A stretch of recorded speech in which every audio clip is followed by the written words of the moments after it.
Monsieur le Président, Madame la Ministre, mes chers collègues, le présent article, on l'a vu, traite de l'application d'une procédure d'amende forfaitaire au délit d'usage illicite de stupéfiants. Cette mesure a été présentée par le ministre de l'Intérieur comme une réponse permettant de simplifier le travail des forces de l'ordre et de la justice et afin d'automatiser les peines en la matière. Le principe d'individualisation de la peine est ici bafoué et la mesure octroie un pouvoir arbitraire aux forces de l'ordre chargées d'appliquer la contravention. Ils pourront de ce fait sanctionner sans limite et au plus grand mépris des droits des personnes suspectées.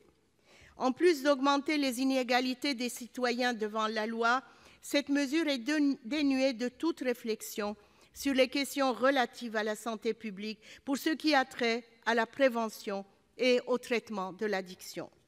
Le seul effet de l'amende sera d'aggraver par une sanction pécuniaire une situation souvent déjà précaire. Nous savons que les comportements de consommation sont diversifiés et divergent entre les milieux paupérisés et les milieux mondains.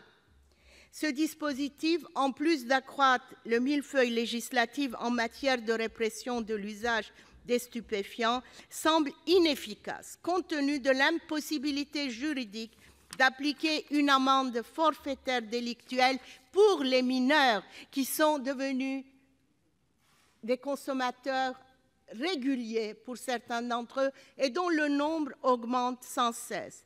Elle sera donc dénuée de tout effet de dissuasion de la consommation chez les populations les plus jeunes. Cette mesure, mes chers collègues, est quelque peu rétrograde. C'est pourquoi nous demandons la suppression de l'alinéa 2 de l'article 35.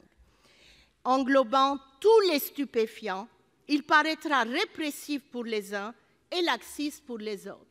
La même amende pour le cannabis, donc la même amende pour l'héroïne, la même amende pour la cocaïne, etc. Je crois qu'il y a un débat à mener, déjà pour changer la liste des stupéfiants, faire une distinction entre cannabis et les autres stupéfiants. Et quand même ouvrir ce débat en France qui reste tabou. Qui dit tabou dit pas de prévention et pas d'accompagnement. Merci.